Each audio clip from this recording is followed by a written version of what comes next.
Did Tennessee fix a big issue in the secondary? Well, Tennessee added to the secondary over the weekend via the transfer portal, plus another addition to the 2023 recruiting class. Who are those players? We'll tell you here on a Monday Locked On Vols. You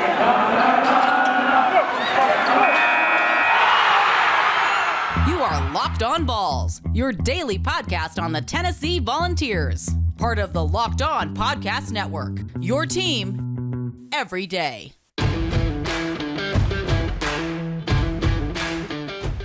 Hello, everybody, and welcome into a new week, a Monday show here on Locked On Vols. It is your team every single day, and this episode is brought to you by Stat Hero. It's reshaping the way you play your fantasy sports.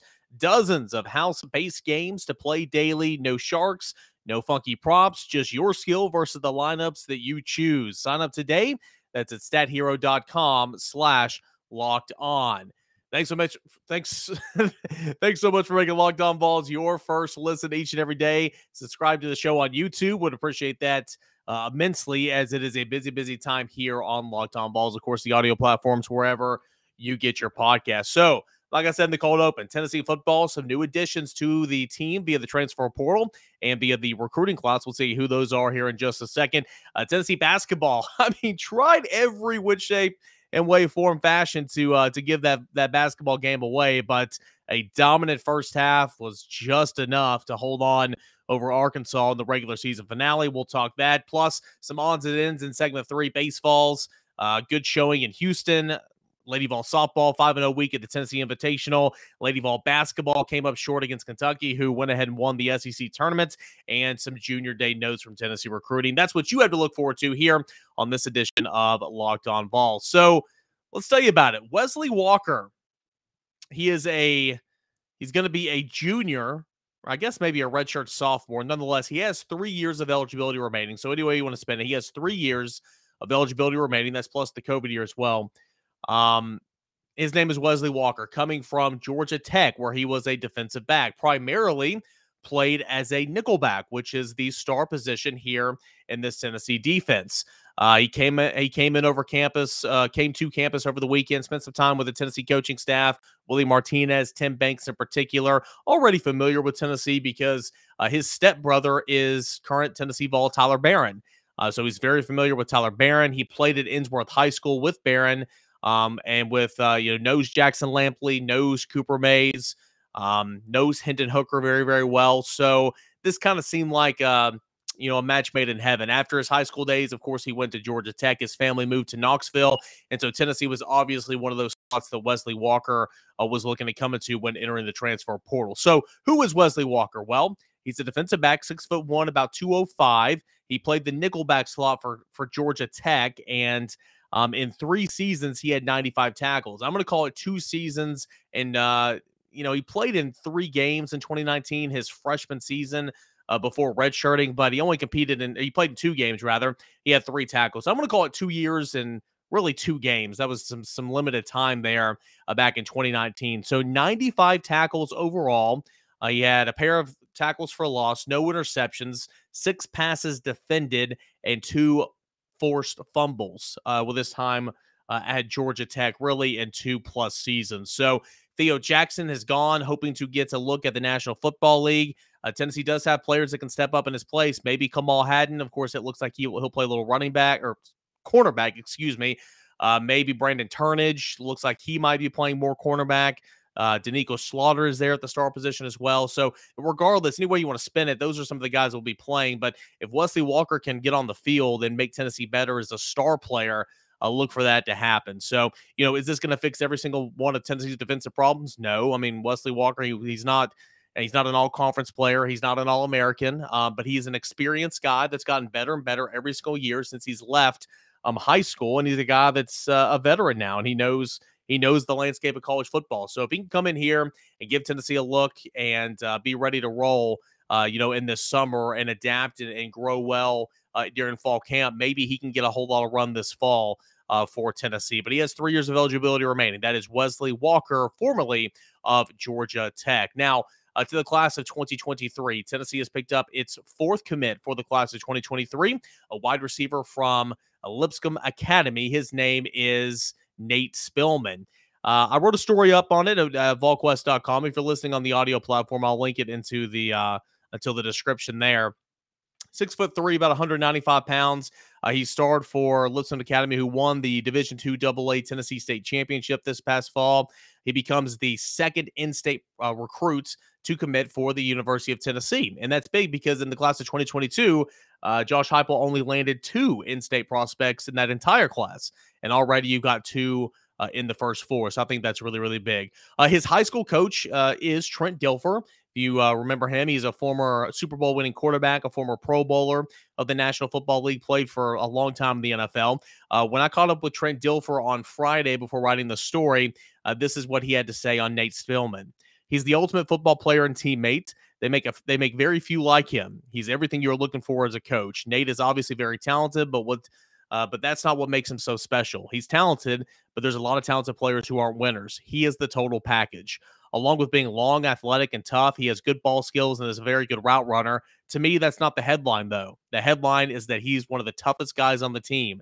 He's a leader on this team. He probably works the hardest on this team and does everything to help you win.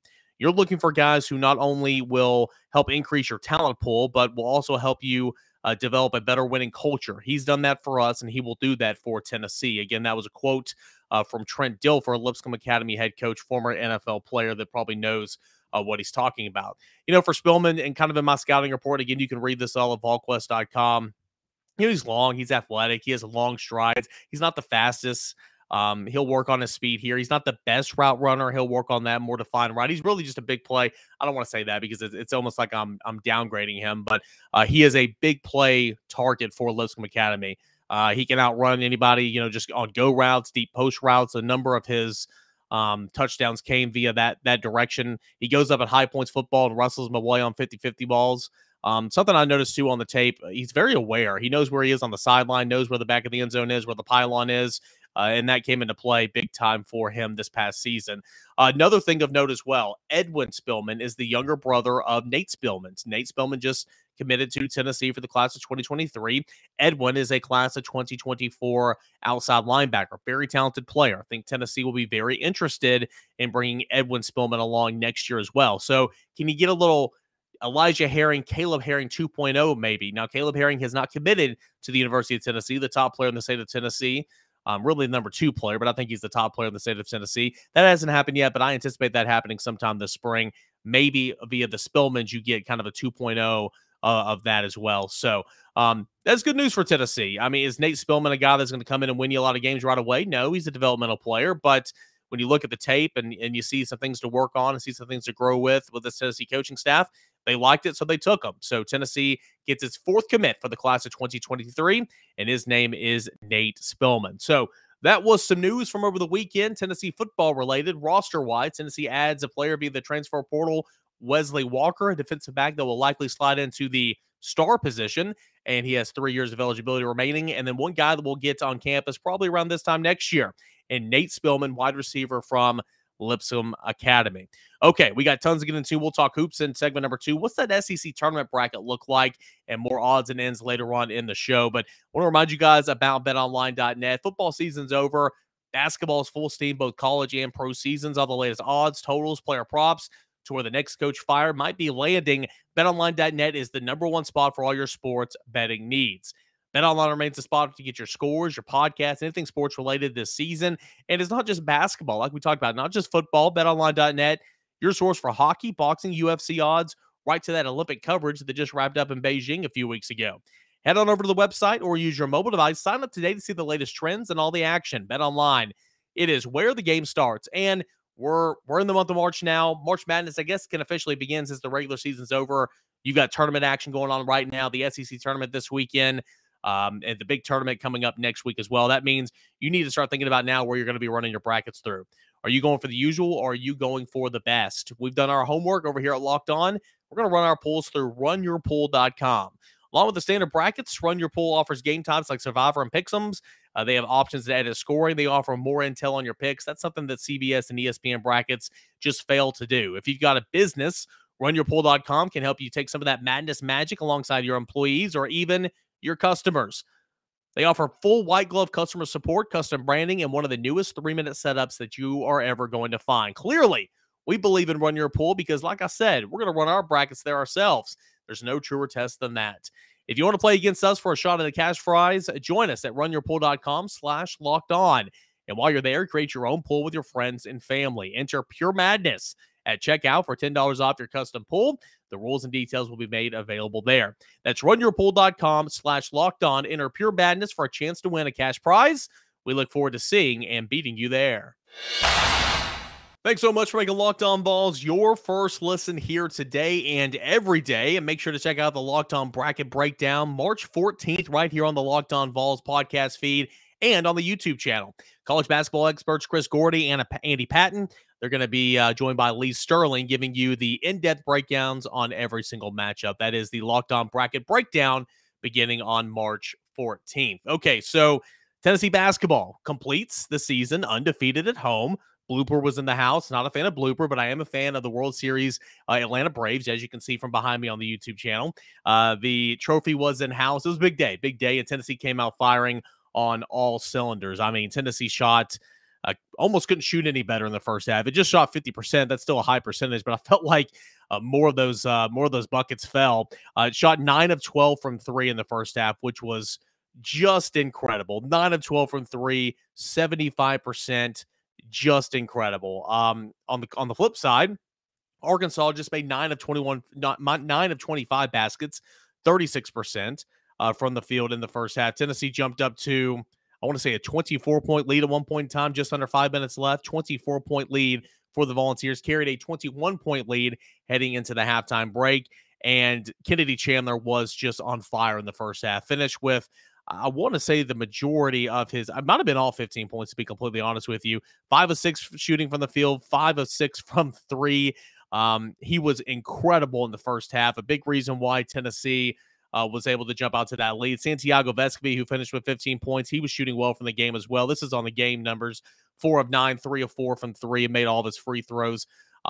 Again, Tennessee just dynamite from the field in the first half of play. But then there was the second half. Tennessee entered the halftime break leading 21-0, and it went sour. Tennessee still shot the basketball pretty well in the second half, made 9 of 22. That's 40%, so it's not great. Shot well from 3 of 6. That's 50%.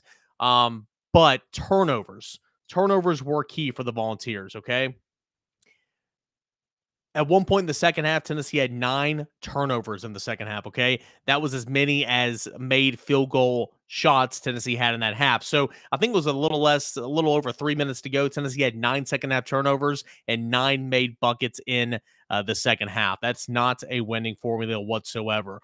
Tennessee just turned the basketball over so much, gave ample opportunities for Arkansas, who came out shooting well. I mean, shot well, not dynamite, not like Tennessee was in the first half, but we're given so many different opportunities. Tennessee had 17 turnovers in this basketball game. Arkansas scored 19 points off those turnovers.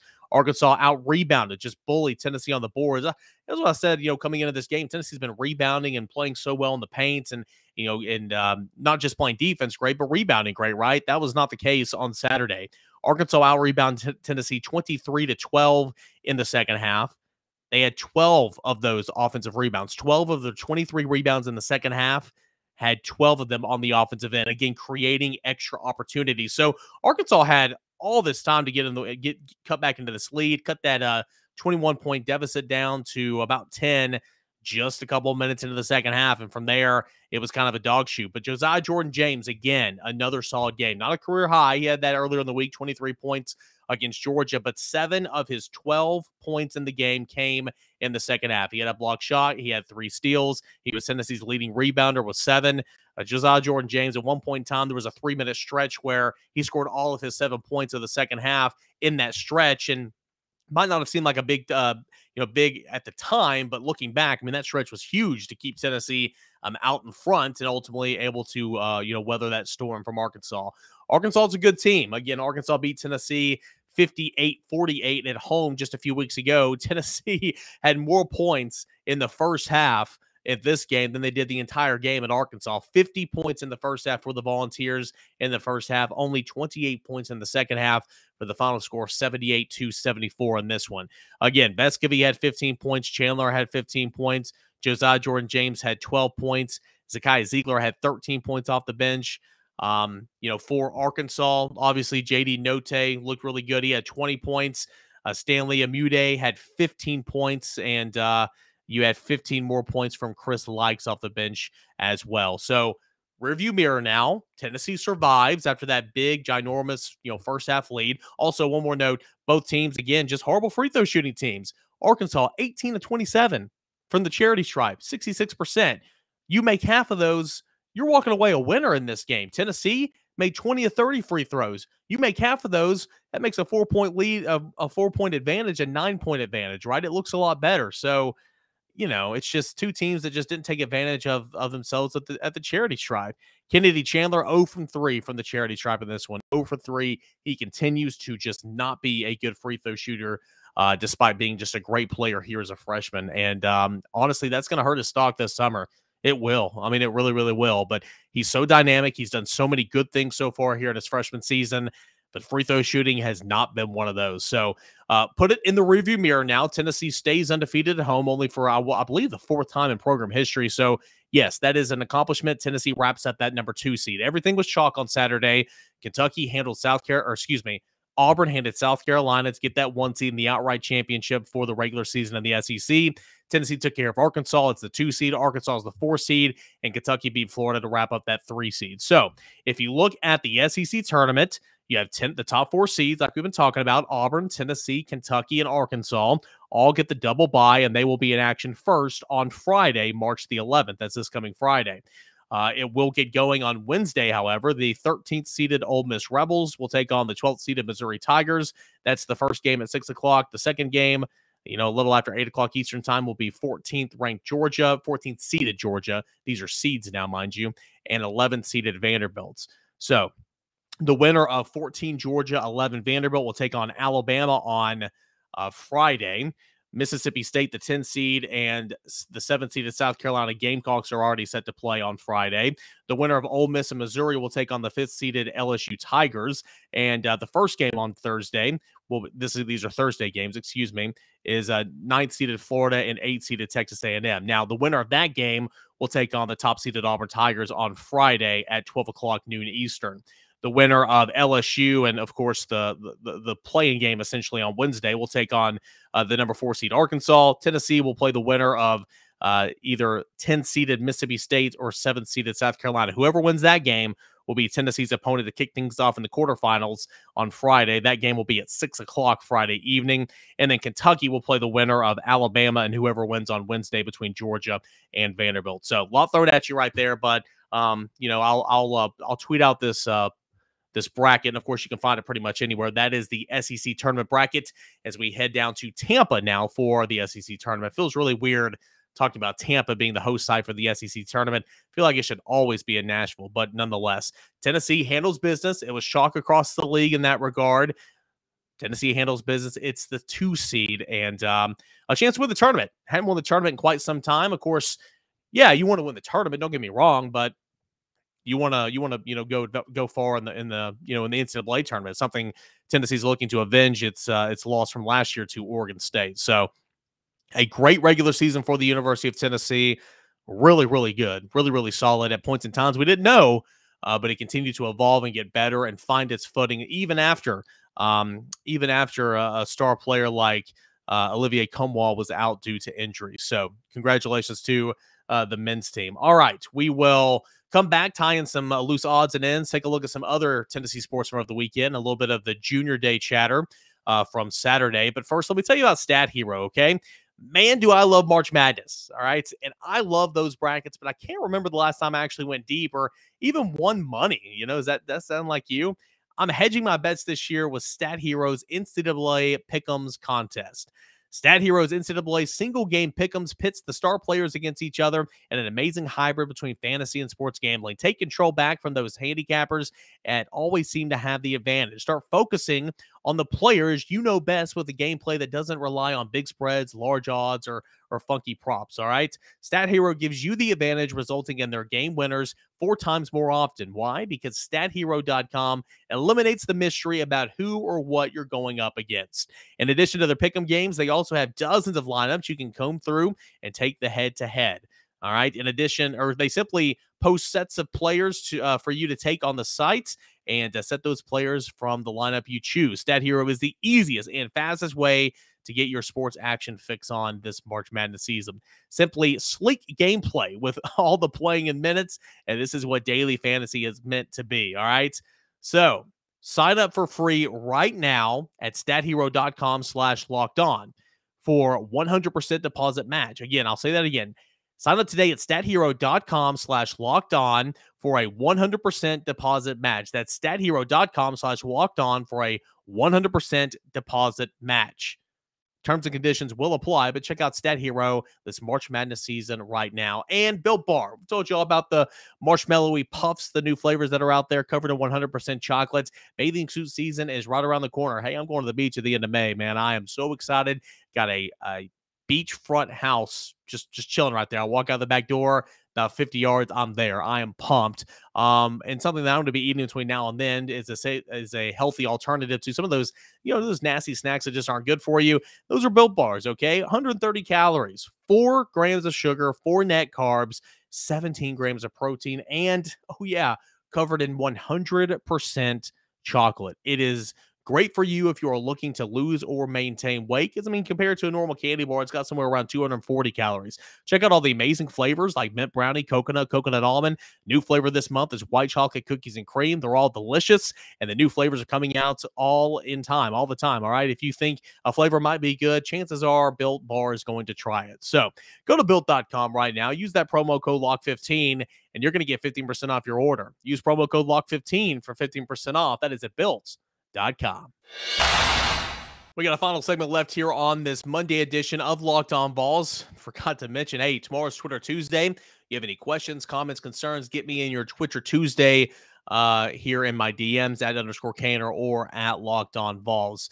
You can take over the show, ask me whatever you want. That is at _Cainer, and again, at Locked On Balls. All right, big weekend for Tennessee sports outside of really football and men's basketball. There was a lot going on. Tennessee baseball was at the Shriners Collegiate Classic in Houston, Texas at Minute Maid Park. I'm very jealous I could not go and cover that game because I love to see ballparks. That's my goal, to see every ballpark, even the ones that aren't active anymore. And I've made it about halfway through. That's a little something about me. I made it about halfway through, but hadn't been a Minute Maid yet. So I should have went and covered that game. But yeah, maybe next year, right?